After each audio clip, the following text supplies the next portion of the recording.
came about that people wanted to challenge themselves a little bit better, to fish on rivers and lakes. They used to fish with maggots and floats. Nowadays, people want a little bit more challenge. Fishing with artificial fly, there's more involved in the casting.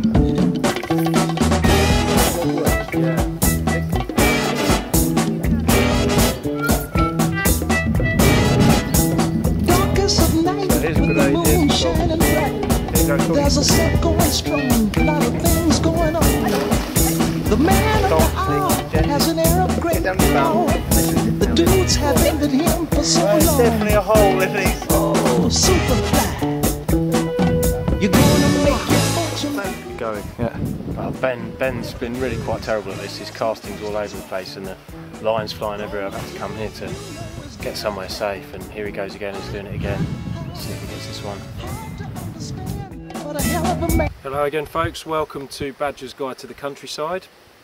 We're in the countryside and we've just been fishing, and as we've proved to the locals, it's really very easy. We're pretty good at it. Don't know really what they're bang on about. Piece of cake.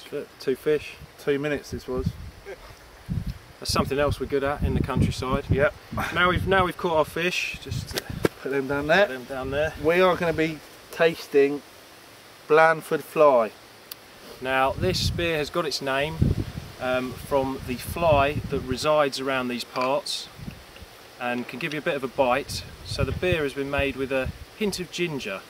And ginger apparently reduces the swelling from the fly's bite. I don't like flies. Do you like flies, Ben? No. I don't like getting bitten either. So no. This is a good start. This is already going to be good for you. It's already medicine. So we're pretty happy with that. Well, this is quite a strong beer. I poured your one better than I have mine. Again. You've got a great head on that. Yeah. Again. Anyway, that's not how to pour the beer. But anyway, Blandford Fly, it's 5.2%, one of Badger's stronger beers. A lot of complexity in here. It's brewed with a little bit of ginger in there. And now, again, a lot of the problems that brewers have is when they try and add an extra ingredient, it can be a bit too much, it can be overpowering, it can be a little bit brutal. This, it's with 5.2%, it's not just the ginger that's in here that gives it its flavour. It's very well balanced beer. And if you give it a smell, Tom. Yeah.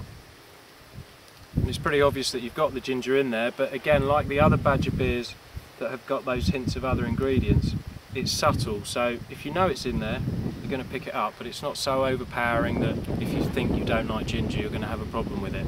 It's more like a ginger beer than a ginger ale. Yeah, it's a very appetising gingery smell. It's a thinking man's ginger beer, I'd say. Yeah, thinking ginger. I should put that possibly on the bottle. There really is no problem with ginger, people. No, ginger's good. Right, okay. Taste it.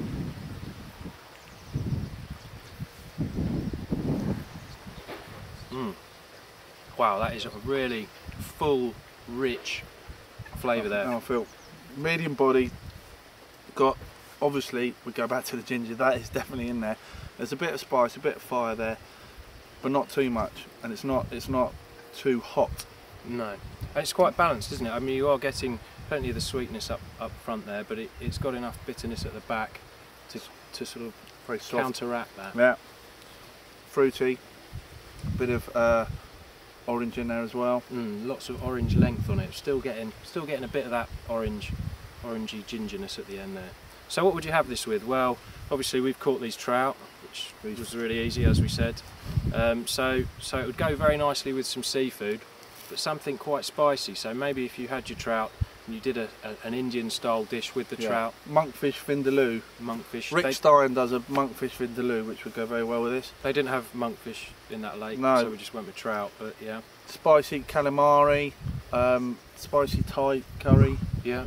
All go very well. You want something that's, because it's got the strength to really deal with big flavours. It's big, intense flavours in this beer, and so if you have it with something like a, I don't know, a light sole dish or something like that, it's gonna completely blow it out of the water, much like we just did to those trout with some grenades. When it comes to matching the food, you tend to either contrast or you can go with a similar flavour and complement it, can't you? So I'd say with the ginger, look at the foods that you'd use ginger in, the cooking styles, and if you try and stay en route with that beer, then it's going to complement the dish perfectly. It's got, you're going to match intensity with intensity, and it's very, very good. At 5.2, it is quite strong, so be careful when you're fly fishing not to drink too much of it. But it's much better drinking whilst fishing than drinking while shooting. Drink responsibly.